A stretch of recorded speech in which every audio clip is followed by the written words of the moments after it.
Judul karya Budar, bab 39, penulis Neng Neng. Seorang gadis melangkahkan kakinya dengan perlahan, menapaki lantai berbahan marmer dengan gaya anggunnya. Kedatangannya disambut oleh beberapa orang panitia yang bertugas untuk mengatur acara akbarnya. Selamat siang Nona Anissa. Seluruh persiapan sudah hampir 85%. Silahkan dilihat-lihat dulu. Jika ada yang kurang atau tidak berkenan, Anda boleh melakukan komplain pada saya. Seorang perempuan dengan pakaian semi formalnya menyapa Anissa dengan hangat. Ya, aku suka dekorasinya. Tidak salah Bima merekomendasikan WO milik kalian pada saya. Anissa tersenyum, berjalan mengitari gedung yang akan dijadikan tempat tersenggalanya pernikahan Anissa dan Bima beberapa hari lagi. Bima harus melihat ini. Anissa mengambil beberapa foto, lalu mengirimkannya pada Bima. Hari ini, Bima tidak bisa menemaninya karena ada sebuah urusan penting. Tidak lupa, gadis itu juga menguploadnya di media sosial miliknya. Hingga tidak lama kemudian, terdengar bunyi dering ponselnya, membuat senyuman tidak luntur dari bibirnya. Kala melihat siapa yang menelponnya. Yara, Anissa mengangkat teleponnya dengan sumringah. Sahabatnya pasti penasaran dengan foto yang diuploadnya. Zahra menelpon Anissa tepat setelah Zahra melihat postingan Anissa tadi. Apa kabar, Ca? Suara Zahra di seberang sana terdengar lesu. Aku baik. Kalian apa kabar di sana? Kami baik. Ca, ada yang ingin aku bicarakan. Oh, ya. Malam ini, Lili merasa tubuhnya begitu kepanasan. Semua cara sudah dia lakukan untuk mengurangi rasa gerah yang tengah dirasakannya. Sudah guling kanan, guling kiri, sudah mengipasi tubuhnya dengan buku yang tengah dibacanya. Sudah membuka sedikit pintu agar angin malam bisa menyelinap masuk. Namun tetap saja, keringat kembali menjulur di dahinya. Nama-nama yang bagus untuk bayi. Lili menggumam melihat buku yang pernah diberikan Zahara padanya tempo hari. Lili mengelus perutnya. Perlahan, seulas senyum tersungging dari bibirnya. Lalu, Lili menatap sebuah huruf yang sekiranya cocok untuk nama bayi laki-laki. Lili tidak tahu bayinya berjenis kelamin apa. Namun, Lili sangat suka dengan sebait nama yang sedari tadi dipandangnya. Habibi, Lili menggumam. Artinya kesayangan. Lili tersenyum lembut kala merasakan sebuah tendangan ringan di perutnya. Apakah mungkin jika bayinya setuju dengan nama tersebut? Lili tidak tahu, tapi Lili merasa bahagia kala mendapatkan respon dari bayinya. Beberapa malam berlalu, kini kebiasaan menendang dari bayinya sering dirasakan Lili, meski tendangannya terasa begitu lemah. Lili meraih sapu tangan berwarna putih yang kini sudah terdapat sulaman sebuah nama. Nama yang baru saja dia baca. Sulamannya tidak cukup rapi, namun sebagai pemula, Lili merasa puas. Berterima kasihlah Lili pada Ratih yang sudah mengajarinya cara menyulam akhir-akhir ini. Lili kembali menyimpan sapu tangan tersebut di samping tempatnya duduk. Lalu, untuk membunuh rasa bosan, beberapa hari terakhir, Lili juga menuliskan banyak rangkaian kata pada beberapa kertas. Tepat beberapa hari yang lalu, Lili sudah dilarang untuk kembali bekerja mengingat kondisi tubuh Lili yang tidak baik. Dan lagi, semua orang khawatir pada bayi Lili. Merasa mendapat perhatian, akhirnya Lili menuruti keinginan teman-temannya.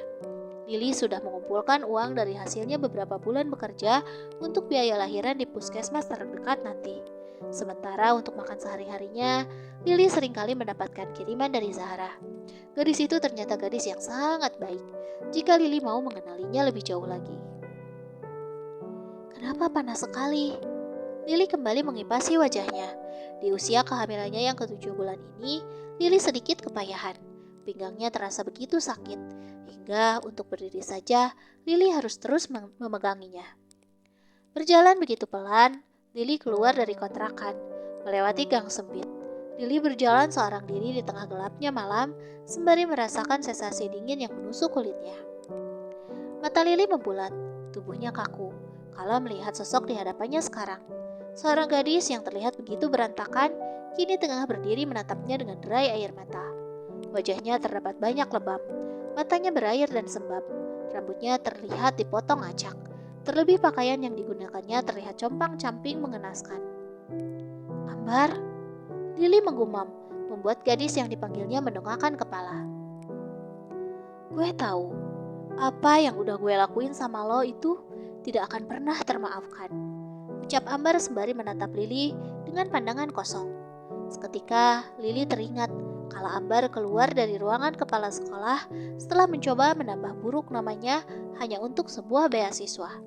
Selama ini, Ambar terlihat seperti gadis yang cantik dan manis. Hati manusia memang tidak ada yang menyangka. Gue emang bukan hanya menjelekkan nama lo di sekolah, agar lo didepak dari sana. Tapi, gue juga yang udah buat lo menderita seperti sekarang.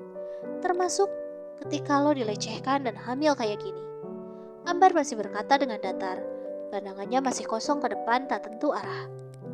Lili menatap Ambar dengan tatapan kosong pula. Kala mengingat seperti apa perjalanan hidupnya selama ini.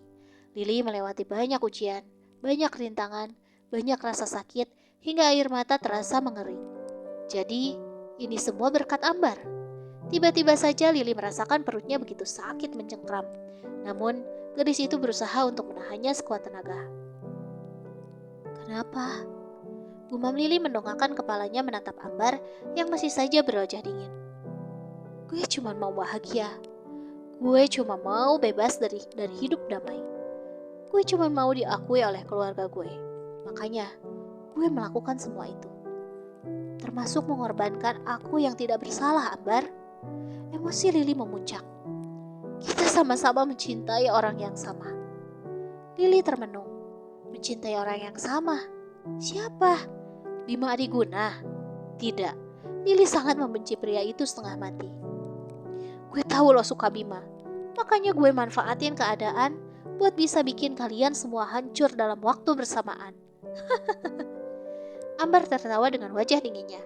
Air matanya mengalir deras tak tertahan. Ambar. Lili mengepalkan tangannya kala mendengar semua ucapan Ambar. Dengan langkah terseok, Lili mengikuti langkah kaki Ambar yang kini berjalan tak tentu arah menuju jalan raya. Ambar melangkahkan kakinya kala lampu traffic light menunjukkan lampu hijau. Kendaraan yang sedari tadi menunggu kini mulai melaju. Ambar! Jeritan Lili menjadi pusat perhatian. Kala tiba-tiba saja jeritan itu bersatu dengan suara pekikan dari bunyi klakson kendaraan. Satu mobil sedan yang sedari tadi sempat melaju kencang, kini oleng hingga menabrak sebuah besi pembatas jalan. Suara sirine ambulan dan suara sirine mobil polisi tidak lama terdengar bersahutan. Banyak orang yang keluar dari kendaraan untuk melihat apa yang terjadi. Seorang gadis dengan rambut berbentuk acak, kini masih membuka matanya dengan sayu, menatap langit kelam tanpa bintang dengan napas yang kian melemah. Cairan merah mengalir deras dari kepala juga sekujur tubuhnya. Harusnya lo gak selamatin gue, Li. Ada banyak bayangan kebersamaan mereka yang begitu singkat berkelebat di kepalanya. Hai, aku anak baru di sekolah ini. Salam kenal, namaku Lili. Lili menjulurkan tangan padanya. Tersenyum ceria, lalu mengajaknya duduk bersama kala masa mos tiba. Saat itu, bahkan semua orang yang dianggap sahabatnya menjauhinya. Aku membawa bekal nasi goreng. Ini buatan bunda, rasanya selalu enak. Kenapa kamu selalu melihat ke arah Bima? Apa kamu menyukainya? Kamu sudah mengerjakan tugas? Kalau belum, kamu bisa melihat milikku. Tidak, harusnya lo biarin gue lenyap aja. Pak, bisakah Anda menolong saya? Saya ingin berada di peringkat pertama, dan uang ini untuk Bapak. Lili itu bukan gadis yang baik. Dia hamil di luar nikah. Tolong pertimbangkan agar beasiswa itu jatuh kepada saya. Tolong, bantu di sini. Sepertinya dia kritis. Kepalanya mengalami pendarahan hebat. Maafin aku, Li. Perlahan, mata gadis berambut acak tersebut mulai menutup matanya. Setelah ini, dia tahu bahwasanya keinginannya untuk hidup damai dan bebas sudah memudar.